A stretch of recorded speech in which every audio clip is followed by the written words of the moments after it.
നിങ്ങൾ അമിതവണ്ണമുള്ള ആളാണോ? നിങ്ങൾ അമിതമായി കൂർക്കം വലിക്കുന്ന ഒരാളാണോ? നിങ്ങൾക്ക് രാവിലെ ഉറക്കത്തിൽ നിന്ന് എണീക്കുമ്പോൾ അമിതമായി ക്ഷീണം അനുഭവപ്പെടാറുണ്ടോ? ഉറക്കം മതിയായില്ല എന്ന് തോന്നാറുണ്ടോ? നിങ്ങൾക്ക് പകൽ സമയം ഒരുപാട് ഉറക്കം വരാറുണ്ടോ? ഉദാഹരണം, നിങ്ങൾ വണ്ടി ഓടിക്കുമ്പോൾ, നിങ്ങൾ ഒരു മീറ്റിംഗിലിരിക്കുമ്പോൾ, നിങ്ങൾ TV കാണുമ്പോൾ, പത്രം വായിക്കുമ്പോൾ നിങ്ങൾ അറിയാതെ ഉറങ്ങിപ്പോവാറുണ്ടോ?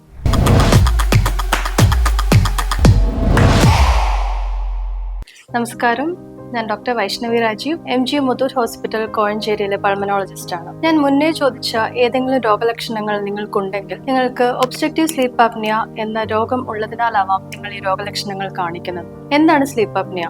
നിങ്ങളുടെ ശ്വാസനാളത്തിന് ചുറ്റും കൊഴുപ്പ് അടിഞ്ഞുകൂടിയിരിക്കുന്നതിനാൽ നിങ്ങൾ ഉറങ്ങുമ്പോൾ ഉറക്കത്തിൽ നാക്ക് പുറകോട്ട് പോവുകയും ശ്വാസനാളം അടഞ്ഞു പോവുകയും ചെയ്യുന്നു. ഇങ്ങനെ ഉറക്കത്തിൽ ശ്വാസം നിലയ്ക്കുകയാണെങ്കിൽ രക്തത്തിലെ ഓക്സിജന്റെ അളവ് കുറയുന്നു. ഇങ്ങനെ ശരീരത്തിൽ ഓക്സിജന്റെ അളവ് കുറയുകയാണെങ്കിൽ കാർഡിയക് അറസ്റ്റ്, സ്ട്രോക്ക്, ഹൃദയമിടിപ്പിലുള്ള വ്യതിയാനം, അമിതമായ പ്രമേഹം, രക്തസമ്മർദ്ദം തുടങ്ങിയ കോംപ്ലിക്കേഷൻസ് ഉണ്ടാവാം. എങ്ങനെയാണ് സ്ലീപ്പ് ആപ്നിയ കണ്ടുപിടിക്കുന്നത്? ഒരു ഡെഡിക്കേറ്റഡ് ആയിട്ടുള്ള സ്ലീപ്പ് ലാബിൽ ECG, EEG തുടങ്ങിയ മോണിറ്ററുകൾ ഘടിപ്പിച്ചുകൊണ്ട് ഒരു രാത്രി ഉറങ്ങിക്കൊണ്ട് സ്ലീപ്പ് സ്റ്റഡി എന്ന ടെസ്റ്റ് ചെയ്യുകയാണെങ്കിൽ സ്ലീപ്പ് ആപ്നിയ കണ്ടുപിടിക്കാം. സ്ലീപ്പ് ആപ്നിയ കണ്ടുപിടിച്ച് അത് ശരിയായ രീതിയിൽ ട്രീറ്റ് ചെയ്യുകയാണെങ്കിൽ ഞാൻ ഈ പറഞ്ഞ കോംപ്ലിക്കേഷൻസ് ഒക്കെ തടയാനായിട്ട് സാധിക്കും. ഉറക്കം മൂലം ഉണ്ടാകുന്ന കാർ അപകടങ്ങൾ തടയാനായിട്ട് സാധിക്കും. കൂടുതൽ കോൺസെൻട്രേഷനോടുകൂടി ജോലിയിൽ കോൺസെൻട്രേറ്റ് ചെയ്യാനായിട്ട് സാധിക്കും. ഞാൻ ഈ പറഞ്ഞ എന്തെങ്കിലും രോഗലക്ഷണങ്ങൾ നിങ്ങൾക്കുണ്ടെങ്കിൽ പൾമനോളജിസ്റ്റിനെ സമീപിക്കുക, ട്രീറ്റ്മെന്റ് തേടുക.